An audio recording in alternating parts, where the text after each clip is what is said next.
Ceux qui peuvent être amenés à en pâtir, ce sera les familles très isolées. J'ai bien peur qu'il y ait des déviances. Il y a un public pour ce genre de pratique. On ne peut pas forcer quelqu'un à commettre un acte qui est contraire à ses convictions intimes. Après plusieurs jours de débat, les députés ont approuvé les conditions requises pour qu'un malade soit éligible à ce qui est appelé l'aide à mourir. Ainsi, un patient majeur résidant en France et atteint d'une maladie incurable en phase avancée pourra demander à ce qu'on l'euthanasie. Ceux qui s'opposent à cette nouvelle loi estiment entre autres qu'elle va à l'encontre du principe fondamental du soin qui vise à soulager sans jamais tuer. On va voir ce que les Français en pensent. Dans le principe lui-même, ça doit être un droit. Maintenant, est-ce qu'il faut l'inscrire dans la Constitution? Ça, c'est plus délicat, mais ça doit être un droit. Actuellement, c'est trop souvent bafoué, trop aléatoire. Lorsque vraiment il n'y a plus d'issue, la vie n'a plus de sens. Donc, on doit pouvoir recourir à je pourrais appeler ça une solution. Voilà. Moi j'y suis globalement favorable. Ça rappelle un débat que j'ai pas connu parce que j'étais pas né, qui était celui sur l'IVG, où la question de la vie était centrale aussi. Et comme l'IVG, c'est aussi des situations dans lesquelles on peut avoir une opinion fondée que quand on a été proche de la mort, quand on a vécu la fin de vie de proches. Donc moi j'y suis plutôt favorable parce que ceux qui sont essentiellement demandeurs sont ceux qui sont dans des situations de détresse. Je comprends complètement ceux qui sont contre pour des raisons religieuses, c'est des raisons valables qui s'entendent. Après, je suis pour la primauté du droit sur la religion et je fais suffisamment confiance en notre système législatif pour que ça soit bien encadré. Qu'est-ce que vous pensez du fait que certains, par exemple, veuillent inscrire l'aide à mourir comme un droit humain fondamental? C'est-à-dire que si, par exemple, votre enfant veut se suicider, si c'est inscrit comme un droit humain, eh bien, c'est illégal pour vous de vous y opposer. J'avoue que j'ai beaucoup de mal à prendre une position par rapport à ça, sauf peut-être que je dirais pour mon enfant, je dois pouvoir m'en opposer parce que je me dis qu'il est trop jeune pour décider. Pour moi, je pense maintenant, même avec une maladie incurable, lui donner peut-être la chance de quelques années, attendre. J'ai du mal à me prononcer vraiment pour une décision pour cet âge-là. Personne n'est obligé d'avoir recours à ça, mais il faut que les gens qui eux, le décident, puissent accéder à ce genre de fin de vie digne et en tous les cas qui écourte des douleurs insoutenables. C'est-à-dire les fins de vie, par exemple, de certains cancers, etc. C'est se réveiller tous les matins pendant un certain temps pour souffrir. Et souffrir beaucoup avec un manque d'autonomie, plein de choses. Donc moi je pense que voilà, il faut activement avancer sur ce sujet. Ça n'empêchera pas les gens qui sont contre de ne pas pratiquer ce genre de ne pas avoir recours à ce genre de choses. C'est un petit peu vraiment le même discours que l'IVG, où bon, les gens étaient contre effectivement la même clause de conscience, etc. Voilà, on n'oblige personne, mais ça existe pour ceux qui le désirent. Pour ce qui est du côté des soignants, moi il se trouve que bon, moi ça me... je veux dire, effectivement, on aide aux soins, mais aider à mourir dignement et sans souffrance, ça fait partie du soin, me semble-t-il, de nos jours. Et il n'y a qu'à voir le nombre de gens qui s'inscrivent, qui en Belgique, qui en Suisse. C'est bien qu'il y a un public pour ce genre de pratique. Arrêter l'acharnement, moi je pense thérapeutique, et soulager des douleurs, c'est une meilleure façon de partir, sans aller jusqu'à abréger. Je ne sais pas si c'est clair. Mais pour moi, c'est ça. Je peux prendre un cas qui a été utilisé comme argument par les gens qui s'opposent à l'aide à mourir.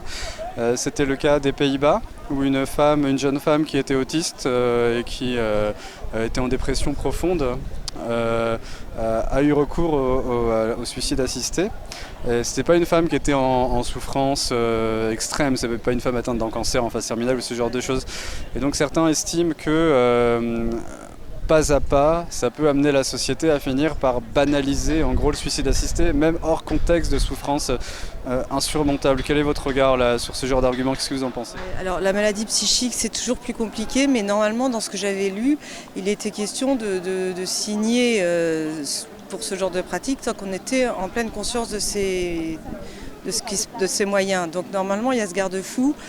Là honnêtement ça demande d'affiner les choses quand on est dans de la maladie psychiatrique parfois de naissance.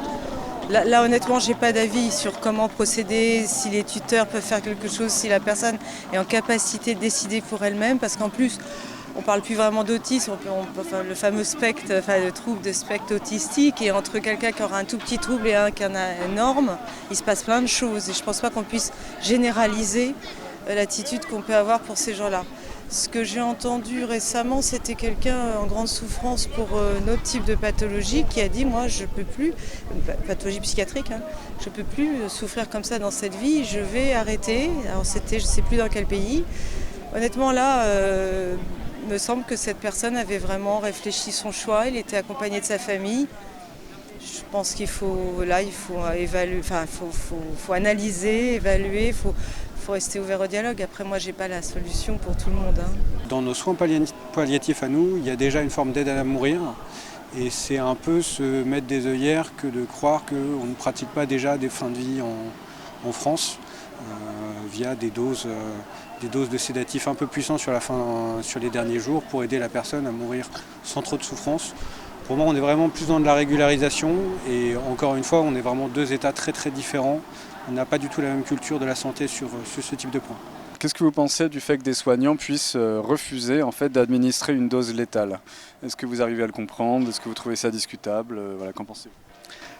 On ne peut pas forcer quelqu'un à commettre un acte qui est contraire à ses convictions intimes. Ce n'est pas parce que vous êtes soignant que vous allez être automatiquement obligé d'obtempérer, parce que vous avez bien vu sous le nazisme, ceux qui désobéissaient à la loi, en fin de compte, ils avaient raison. Donc la loi, elle doit aussi avoir ses limites, sinon elle ne tient pas. Une loi qui tient, elle a des limites. Il faut qu'il y ait du jeu. C'est pour ça que c'est délicat aussi la question de la placer dans les droits humains fondamentaux, parce qu'en effet ça pourrait amener à forcer certaines personnes. Ça peut amener à des dérives, et puis l'autre qui a administré la dose, il va vivre le restant de sa vie avec cette culpabilité qui est peut-être sur le coup, il ne la ressent pas, mais il va savoir ce qui se passe après. Il y a les controverses pour l'avortement dans le passé. Aujourd'hui, c'est la même chose pour l'euthanasie. Certains refusent d'administrer une dose létale en estimant qu'ils ne sont pas là pour mettre fin au jour de quelqu'un. Est-ce que vous comprenez qu'ils refusent? En tout cas, je respecte. Peut-être qu'on devrait pouvoir donner la possibilité à chacun de pratiquer. Celui qui ne peut pas, je sais pas moi, un chrétien qui veut faire son carême ou aller faire sa messe pendant une période dure, est-ce qu'on peut lui interdire? L'infirmière ou le soignant, je ne peux pas critiquer son action ni être d'accord, mais je peux que respecter. Et après, on se pose la question, pourquoi j'ai fait ça? Est-ce que c'était juste? Même si c'est professionnellement. On voit bien ce que ça a donné les obéissances pendant les guerres. Quand on obéit à une administration et qui amène à des aberrations. Il y a des gens qui peuvent le faire, ok. Ils ne sont pas jugés, ils ne sont pas condamnés. Mais ceux qui, leur conscience ne les autorise pas, pour moi, il faut les respecter. Je le comprends complètement, c'est quand même un geste. De même que je comprends les médecins qui ne se sentent pas de pratiquer des IVG. Je suis pour que le médecin qui ne veuille pas pratiquer ne pratique pas.